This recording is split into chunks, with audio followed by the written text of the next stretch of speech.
"You old hag with no money, you're in the way. We'll take all the inheritance. Get out now." Right after Dad's funeral, my brother's wife kicked Mom out. I couldn't believe what my sister-in-law had said. This was just too cruel. I was furious and about to lash out at my brother and his wife, but Mom stopped me. She whispered in my ear, "That girl, she's stunned for." I looked at Mom, confused, not understanding what she meant. "My name is Bonnie. I'm just an ordinary office worker at a small to medium-sized company. My family's home is a famous upscale restaurant in our hometown. When people find out, they're always surprised. They can't imagine someone as plain and unnoticeable as me being associated with fine dining. In reality, I have little to do with that restaurant now." My brother, Riley, followed in Dad's footsteps as a chef, and his wife, Alida, helped run the place. It's clear they will take over the restaurant, and there's no role for me. Dad was a chef and entrepreneur who made the restaurant famous in just one generation. In a word, he was a go-getter. He was tough at work, so I think it was hard on Mom, my brother, and his wife who worked with him. But away from work, Dad was a loving family man who made people laugh with his jokes. I loved Dad for that. Then one day, I got a call from Mom at work. "Your father has collapsed. Come to the hospital right away." I could tell from Mom's voice that Dad's situation was serious. I rushed to the hospital. When I arrived, Mom and the doctor were talking, looking very serious. "Mom, is Dad okay?" I asked after the doctor left, not knowing what was going on. Mom was looking worriedly at Dad, lying in bed and stroking his hand. His hands were thick and hard like a craftsman's. I love Dad's hands. "He's not in immediate danger, but it seems there will be after effects," Mom murmured, still looking at Dad. The doctor had told her that Dad would probably be paralyzed on his right side. Not being able to move his right hand would be the hardest thing for Dad. Mom and I sighed, unable to talk any further. "Is my father-in-law okay?" My sister-in-law's voice echoed in the quiet hospital room. She had rushed over after hearing from Mom. I thought she was worried, but as soon as she heard about Dad's condition and the after effects, her expression changed, and she began to smirk. "Well, he can't cook anymore, so the restaurant is ours now," she said callously. I couldn't believe what I was hearing. The sister-in-law I knew was quiet, never going against Mom, Dad, or my brother, always smiling, always considerate. But the person in front of me now was like a stranger. I couldn't keep up with her sudden change. That's her true nature. She's been hiding it, I notice. But she's really wicked, Mom said, sighing. I was worried about Dad's condition, but my sister-in-law's behavior was so shocking that I left the hospital that day in confusion.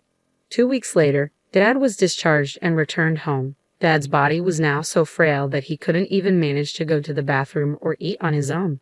Proud as he was, Dad would sometimes throw tantrums and throw things. Worried about Dad and Mom, who was taking care of him, I went back to my parents' house to help with caregiving whenever I had time. "You're coming back too often. It's annoying." My sister-in-law would make snide remarks every time she saw me, but that wasn't something I could worry about. Mom looked more worn out every time I saw her. She was taking care of Dad's toileting, meals, and baths all by herself, all day long, probably without any time to rest. Though they sometimes hired a helper, Mom's burden was still significant. My brother and sister-in-law, who lived with them, not only refused to help with Dad's care, but also didn't even prepare Mom's meals. "Mom, you must be having a hard time alone. Should I quit my job and come back here, not just to help occasionally, but to take care of Dad together?"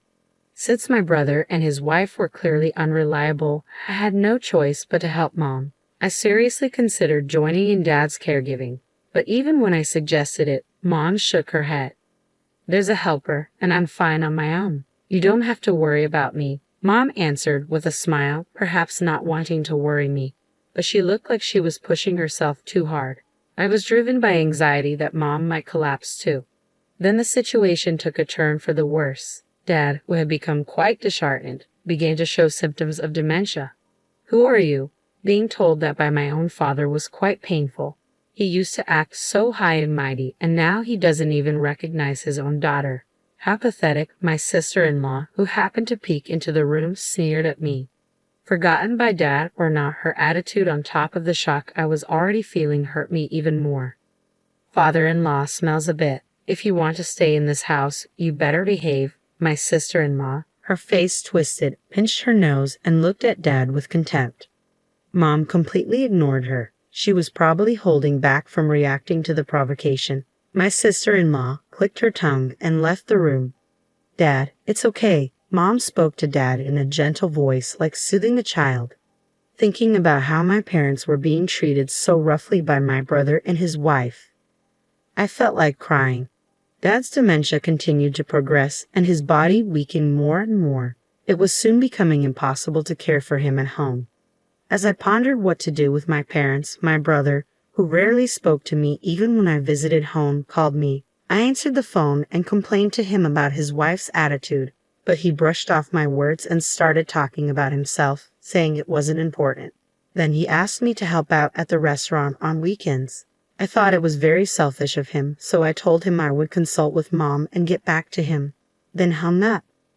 I immediately called Mom and relayed the conversation with my brother to her. Mom then explained the reason my brother had asked for my help. The longtime employees and chefs are quitting one after another. Almost no one is left. They all say they can't keep up with the leader's way of doing things. I haven't been to the restaurant in a while, so I don't know the details. Mom was no longer involved in the restaurant's operations, but even while caring for Dad, she was concerned about it. It was a place they had worked hard to build together. There must be a strong attachment, and it was only natural to be concerned. She must also be worried about the employees with whom they had shared joys and sorrows. From Mom's voice, I could sense her disappointment that things had come to this. I'll go help out at the restaurant this weekend. I'll see for myself what's going on, so don't worry. After discussing it with my mom, we decided that Dad would go to daycare while I couldn't help with caregiving that weekend. I changed into an employee uniform in the locker room of my family's restaurant. How many years had it been since I last wore this uniform? I felt nostalgic, but looking around, I didn't recognize any faces. Young people who Dad would never have hired if he were still active, ones with piercings and conspicuous tattoos, were struggling in their unfamiliar uniforms as they carried food. The interior of the restaurant, which I hadn't visited in a long time, had changed significantly from my memory. I walked around the restaurant to regain my senses. Then, from a large space created by connecting several tables, I heard lively voices. Looking over, I saw my sister-in-law. She wasn't working but was having a banquet with about 30 women her age. My sister-in-law was sitting in the center of the table, happily guzzling wine. Ladies of my class, all our dishes are high-end and delicious. Today's my treat, so enjoy yourselves to the fullest. Truffles, foie gras, eat as much as you want. My sister-in-law, who seemed quite drunk, used an empty wine bottle as a microphone and said something outrageous. Tears erupted from those present. Elena, are you serious? Doing that will cause a huge deficit for the restaurant. I hurried over to my sister-in-law to stop her. She suddenly changed her cheerful face and glared at me. Shut up. A sister-in-law who can't even get married should keep quiet. This is my restaurant, so I can do whatever I want, she said, making a dismissive gesture to shoo me away. This is my parents' restaurant. I swallowed those words and left the table. The situation in the restaurant was dire. The kitchen was overwhelmed by the unreserved, all-you-can-eat orders from the group led by my sister-in-law, and they couldn't handle the orders from other customers. Regular customers from Dad's time were so angry that they left, saying, "How long are you going to make us wait?" I had never seen these customers angry before. Realizing how bad it was, I asked the chefs to put my sister-in-law's table on hold and suggested prioritizing the other customers, but they said they couldn't. My sister-in-law had told them to prioritize her table. If they didn't listen, they would be scolded later, the chef said, looking down. My brother was engrossed in a horse racing broadcast, seemingly oblivious to the chaos. He probably became a chef just by going along with the atmosphere around him. As soon as Dad, who was intimidating, was gone from the kitchen, this happened. Since childhood he had always watched Dad's face, and now that Dad was gone, he was watching Elita's face. This was not good.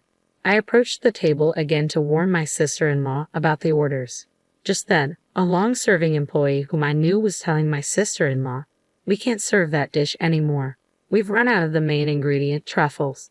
The moment the employee bowed his head, my sister-in-law raised her voice in anger. "Then go buy some. You should know that much, you useless person." She even threw an empty plate at the employee. She was acting more like a rowdy, drunken customer than an owner.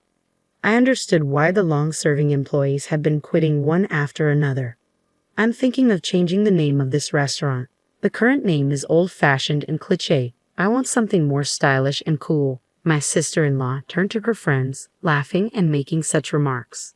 The restaurant was finished. Dad's once renowned establishment was nowhere to be seen. After finishing my help, I headed to the locker room, wondering how to tell Mom about this situation. She would surely be sad to know about this. Thinking so, my steps felt heavy as I headed home. The next day, when I visited my parents' house, I honestly told Mom about the situation at the restaurant. Mom sighed sadly. I thought it might be like that. My son has been under elitist thumb since Dad fell ill, and the restaurant can't survive without your father. Tears welled in Mom's eyes, and her lips trembled. Seeing Mom like that, I couldn't hold back my tears either. I'm sorry. If I had been stronger, I could have protected Dad and Mom's restaurant. Mom patted my shoulder, saying it was okay.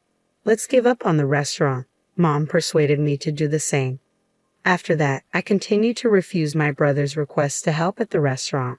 No matter how many times I refused, he kept calling, and his complaints about my sister-in-law began to mix into the conversation. She was still inviting acquaintances and treating them, and the restaurant was facing a huge deficit. They were even struggling to pay for supplies. Furthermore, despite having no money, my sister-in-law insisted on renovating the restaurant into a stylish cafe bar. That has nothing to do with me. I would hang up the phone in the middle of the conversation every time.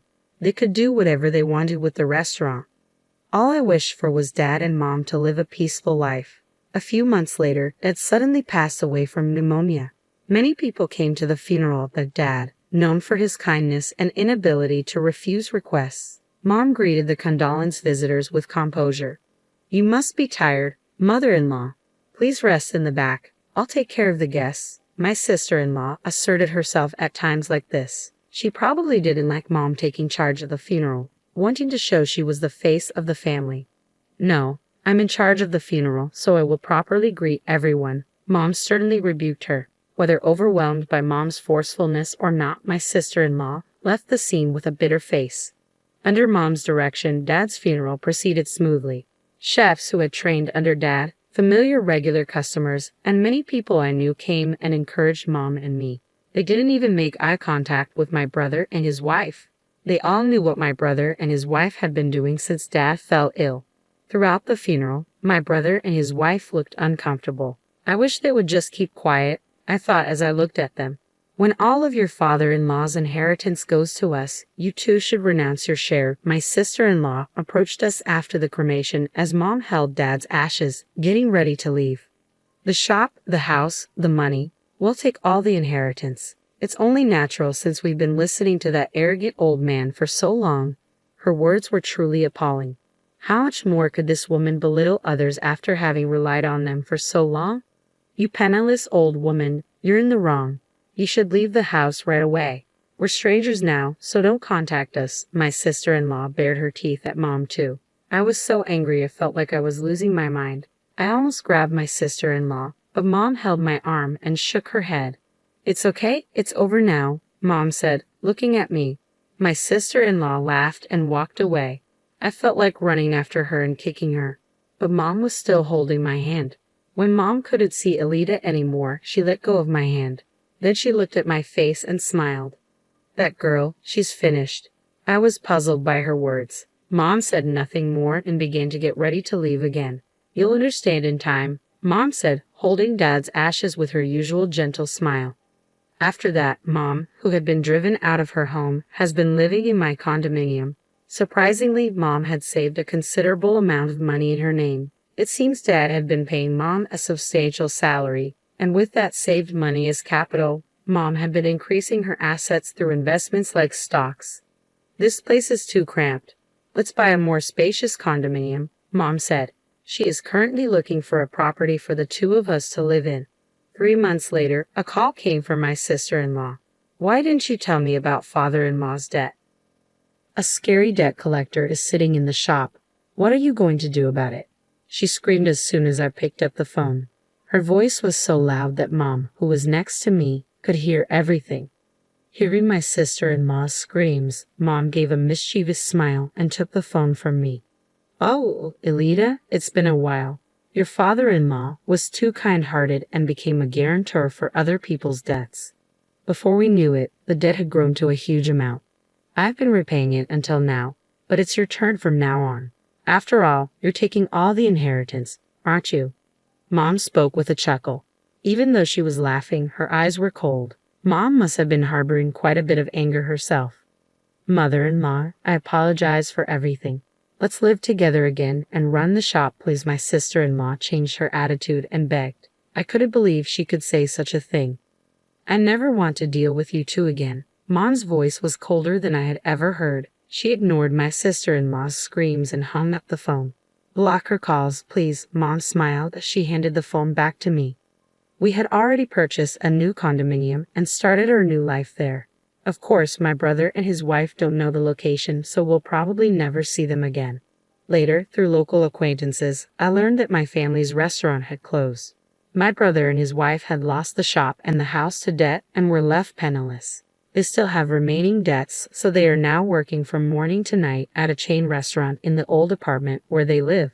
The voices of the couple berating each other can be heard echoing.